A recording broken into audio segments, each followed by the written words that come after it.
So this bike built by Jay Clark, the legendary bike builder. This is one of his probably 15th or 20th CR250 builds that he's done this year. I actually think that he's built about 5 of them, or he's building 5 or something like that. So we're about to take this one into the studio. And then we got Jay over here changing some tires. We're going racing this weekend, so he's changing some tires. Jay, tell us a little bit about that motorcycle that we're shooting. Yeah, it was just in parts, and I'm building 5 of these things for some silly reason at one time. And this is the first one that's done, so it's pretty cool. So this is a, what, 95, 96? CR250. CR250. And Tom Morgan did the cylinder and head work. My buddy Brad at PairPros helped assemble it all. And it's a 38 millimeter carb, which is for 96. I learned that, so we got the 38s on all 5 of them. And just kind of went for a mixed look here. This is kind of a 92 to 94 look with the flow and kind of a stamped number, and just kind of made it look. We're looking at the mixed look that he's talking about is maybe not because he wanted it to have that mixed look, but we're looking at it that it's a thing to where that's what's available for him now. Like, so we did some custom stuff. We got the 100. Yeah, see, that's the cool part that like we always get, naturally you do as well, but we do magazine wise, we get a lot of flack for building replica bikes, but they're not, well, not replicas. Yeah. Everybody wants us to build a replica. We don't want to build a replica because we have sponsors or advertisers or whatever that aren't around, they weren't around at that time. And we just call them tribute bikes. Yeah. And that's, or a theme I mean, bike. Exactly. And there was some kind of cool stuff to find, but Clark still makes tanks for these. The Throttle Jockey had the seat covers, these cool looking, and they also make one for that 96 bike. Exactly. So they have that. I'm going to talk to them about that. And then Moto Seat helped fit it up for me. Well, and the tank, you don't think about, like, we say they make the tank for it and they still make the tank for it, and you don't think about it, but you can't find a stock tank like that anymore. And they're the ones that are making them that are stock size. They look like a stock replica or whatever. That's huge. Like, yeah, because I have an 87 YZ250 that I haven't even started to tear apart yet because you can't buy a stock size tank for it. No one has one. You have to buy an oversized one from and I don't want somebody. to build some desert looking thing. And so I'm stuck on that bike. I'm kind of going to wait to even do anything with it until I can sort out a tank. But the tanks, they cracked. It actually has a crack. It's unusable, totally ruined. So I'm gonna wait on that one, and that's, so it's nice when you can find everything. It took a bunch of sets of suspension. We averaged 2 sets of suspension per bike to make 1 set. That's wild. Because everything's so worn out inside. Look, oh, it's fine, and then you tear them apart. I even bought a couple sets of forks, got them torn up, buy them for $200 or $300, get them torn apart at Racetech, and inside it's all damaged and worn out, so it wouldn't work. So in these older bikes, you gotta be careful of that. We probably have 4 sets, 3 to 4 sets of cases that are all ruined.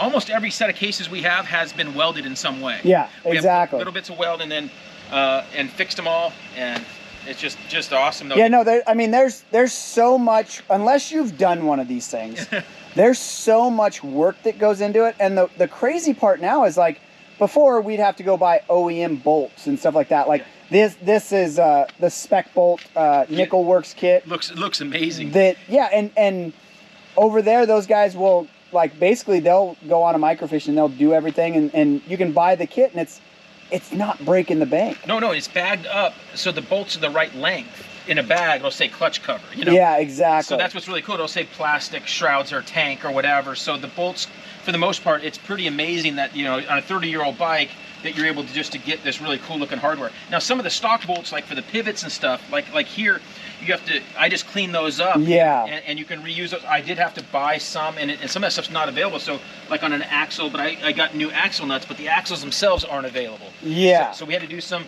hunting around. I actually bought some axles like on eBay and different things. I could find some parts. Well, and then the vapor blasting machines and the Cerakote that is coming into, like, you look at that, that's a stock triple clamp. Yeah. But it looks brand new because you probably had the guys over at Sano do some vapor blasting and stuff like that. And they do all this cool Cerakoting, which just kind of gives the engine a really cool look. So we did all that while we were doing it. And then ICW strengthened up the radiators. This was cool. This guy in Canada, AK Technologies, made us some test 3D printed louvers, because you can't buy any louvers for it. So we're still testing with some of those, but he made us those, and you can make them in different colors. So we've been messing with that a little bit. So it's pretty cool to actually get some louvers on there that are pretty cool. And then kind of stayed, you try to keep it somewhat, I like the 7/8 bars on these old bikes and just run the stock clamps. Yeah. Really cool. And then San Diego powdered it for us. And then the engine and crank, we use the Pro X main bearings, which are from Japan, and the rod kit. And then Andrew Langston's the one that rebuilt the crank for us. And then... Well, and he did some stuff for our 300 build that we're doing, the KTM build that we're doing. So exactly. Yeah, no, it's really cool that all these bikes are, you know, being able to do it. You're nuts for doing 5 of them, but I mean, I have a couple of them in my garage that we're going to be working on. But it's definitely a interesting thing that there's probably more aftermarket products for this motorcycle now than there was when it was brand new. So Phil Denton Engineering's in England. And I got a few little bits from them, the hoses, the radiator hoses, because they were all just shot. They couldn't really use any of them. And he makes like these axle blocks, and he also has bolts and pins for the foot pegs, different things like that. Here, the IMS still makes some good looking pegs. Exactly. So those were basic, and got the Recluse clutch, and then this brake tip is from Enduro Engineering, who does mainly off-road trail stuff. But then I was able to drill holes. So those are pin stock. I drilled holes and tapped holes in the brake pedals to put on their cool brake tip here, because all the brake tips on all of them were just ruined. Oh yeah, they flop around and all kinds of stuff. Yes, so just ruined. And so this way it looks really cool. And then Fast Company has this, so we don't have to use the spring on here. We can use this setup from Fast Company, and Galfer lines. Just a really cool setup all around. Well, there you have it. There's a quick look at what we're doing right now. And stay tuned for more, because it's going to be a full story in the magazine and all that eventually at some point in time. We'll see if Jay kind of gets his wits about him, and see if he rides it at some point in time. When it looks that good, you might not want to ride it.